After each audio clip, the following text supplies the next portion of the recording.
I'm never buying a luxury vehicle again in my life. Before you buy a pre-owned Mercedes-Benz, please consider this.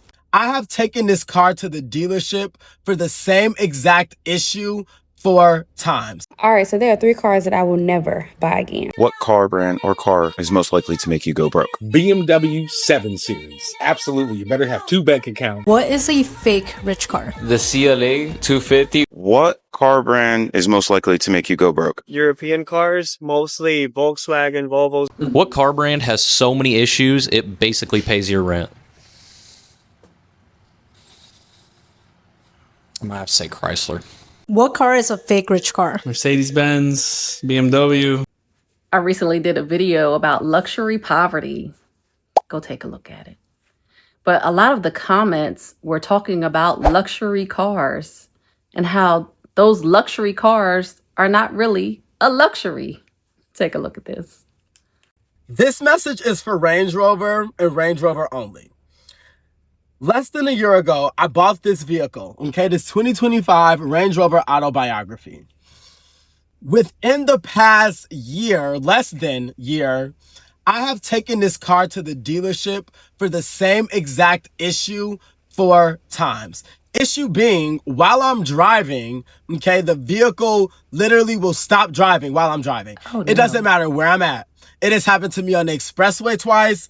It has happened to me when I've been driving on the street. That is extremely dangerous because someone could literally run into the back of me and I lose my life. And it would be you all's fault.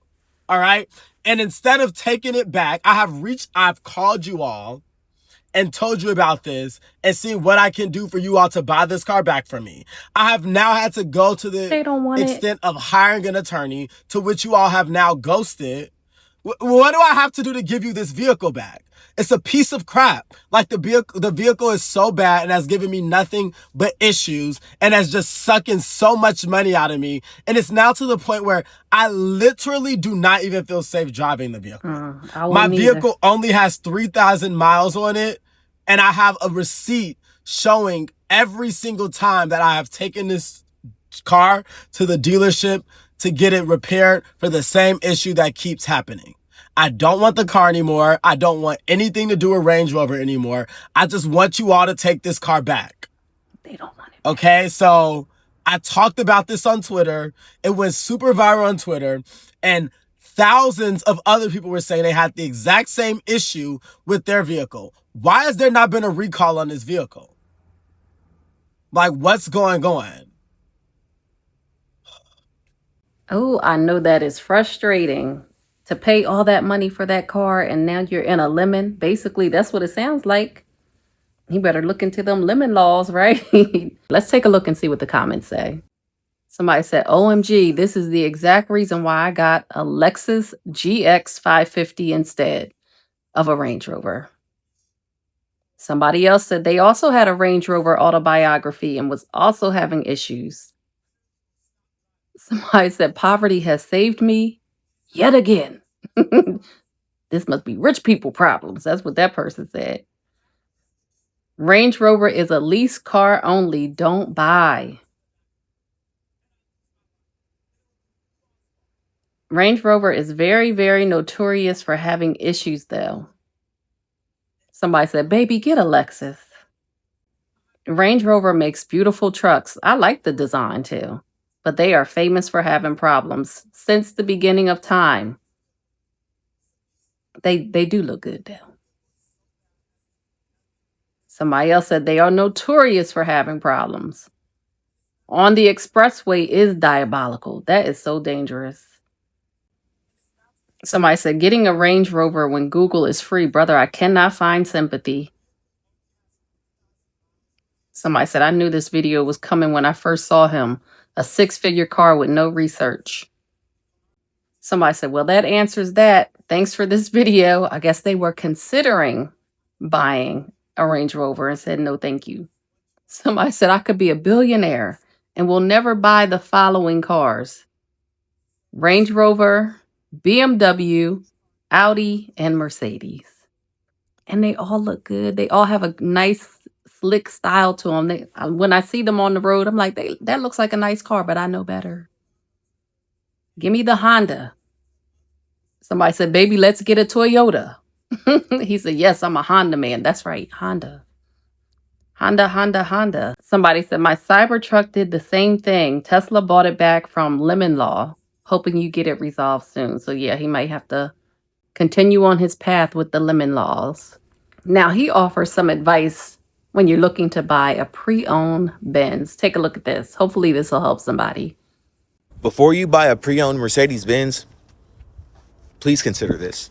It is imperative that you know this information before you go buy a used Benz, because it could either make or break you, especially if you're not balling like that for real. And if you was balling like that for real, you'd be buying a new one.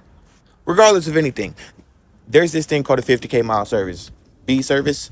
That service is expensive. They do spark plugs, brake flush, trans flush, a whole bunch of services, okay? Lots of And it's stuff. expensive. It could get upwards of $3,500. If you're buying a used Mercedes Benz and that service hasn't been done, yeah, but be ready to come up out of pocket.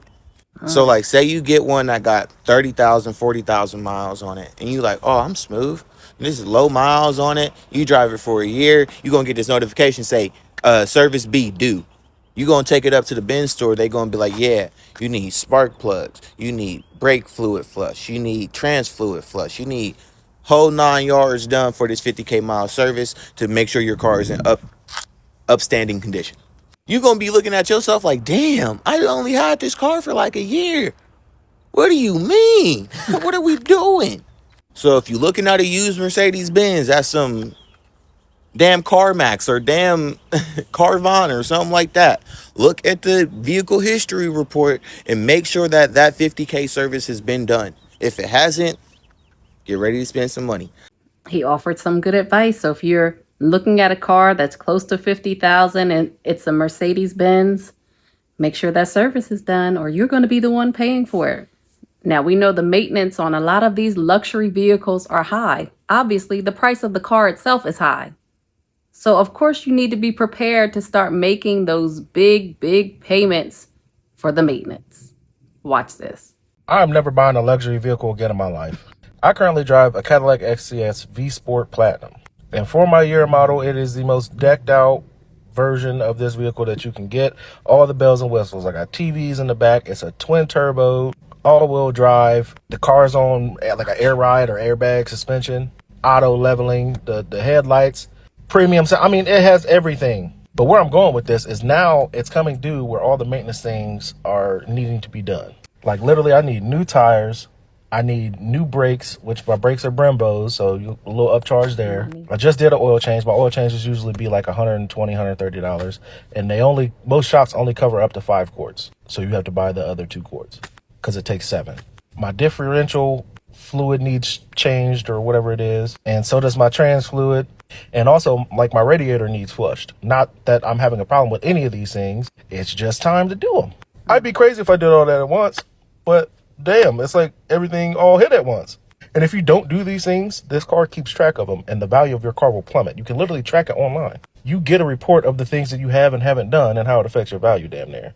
Like, I remember when you could just buy a car and just drive it till the wheels fell off, and it would be 10, 15, 20 years down the road. Not today, boy. If you don't do that within a couple months, not only will you lose value in your vehicle, your wheels probably gonna fall off. And again, ain't nothing about it cheap at all. So keep that in mind when y'all buying these new vehicles or these older luxury vehicles or whatever it may be. Yeah, you got to pay for that luxury. It's not just the price of the car, it's the price of maintenance. Even the oil changes can be expensive. So think about that before you purchase these luxury vehicles, if that's what you want. Now, I know his comments probably had a lot of people talking about their car maintenance and how much it cost. Somebody said, I'm going to ride my 97 LS 400 till death do us part. Oh, somebody said, you got to pay to play, homie. Somebody said, don't buy a premium car if you can't afford maintenance. Anyone can get a luxury car. The problem is keeping it, keeping up with it. Cadillac, terrible engine because it's just a Chevy. Stay with Cadillac and find a good mechanic. Lexus is amazing, but so is a Cadillac. So see, everybody has differing opinions. People with sense only buy cars like this only one time. Welcome to the Toyota and Honda Club. They said that's it and that's all. Toyota and Honda. It's a Cadillac. They are expensive. So don't you think maintenance would be expensive? Yeah. Somebody said, I got a 2016 Ford Focus and it's enough car for me. Dependable, super low maintenance, and paid off. I'm good. One less thing to deal with. Somebody said, same thing me and my husband said. I drive a Benz and him a BMW. Never again.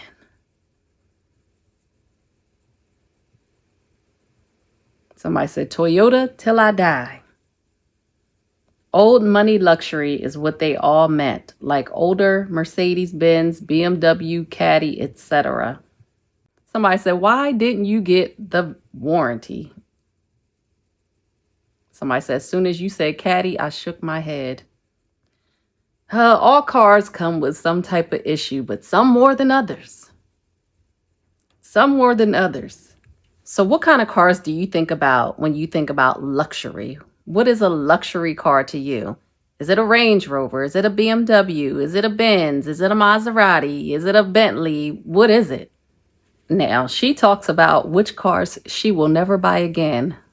Let's listen. All right, so there are 3 cars that I will never buy again. First up, the 2022 BMW X3. I don't have any photos of the car, so I'm going to use a stock photo. Okay, so this vehicle stayed in the shop. It had a lot of different mechanical issues. I kept picking up nails. I had run flat tires. Yes, I know that I could have changed that. But the ultimate thing that made me dislike this vehicle is the interior, the design, and the way that their technology is set up in the vehicle. I feel like it's not for me.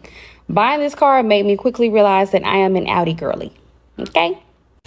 All right, speaking of Audi, my current vehicle.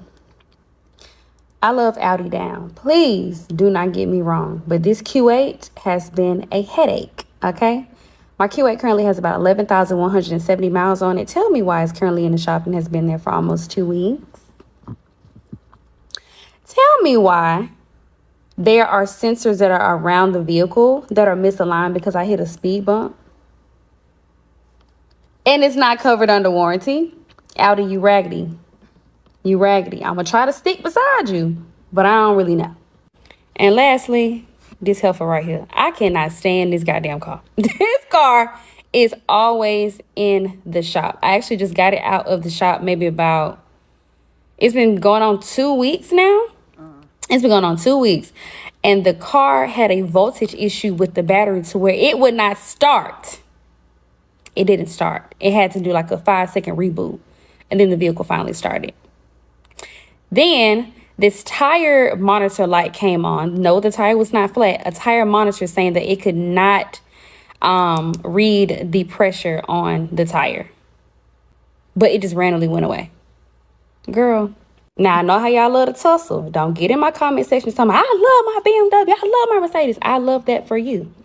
These are my experiences with the cars that I paid for. Okay. Like she said, this is her opinion on her cars. And of course, people are going to go back and forth on their own experiences with the types of cars that they drive. But she's just talking about hers. Again, all of hers were considered luxury vehicles. Audi, BMW, Mercedes. And she had them all. And she had complaints about all of them. All the luxury. And how much it costs to maintain said luxury. And that made me think about this next few videos. I want you to watch these. These are actual car dealerships or car garages where they fix the cars. They talk about what cars are fake rich, which cars cost the most to maintain, which cars are always in the shop. Take a look at these. What car is a fake rich car? Mercedes-Benz, BMW. Usually they cost more to repair than the price of the car. What is a fake rich car? Maserati Ghibli. We know you ain't like that. What is a fake rich car? The CLA 250, or if you want to go a little bit on top of that, it's the Alfa Romeo Giulia. What is a fake rich car? Old Infinities, honestly. What car is a fake rich car? Maserati Ghibli. He said old Infinities and works at the Infinity dealership. That was a good one. Now, they also talk about what car will make you go broke. And you know why? That maintenance. You see where they standing. In the garages to fix those cars.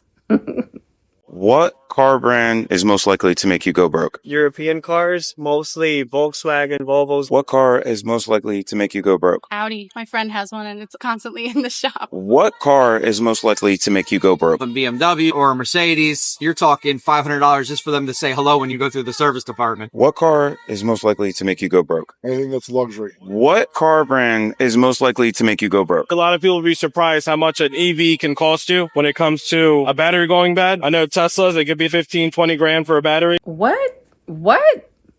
Did he say 15 or 20 grand for a battery?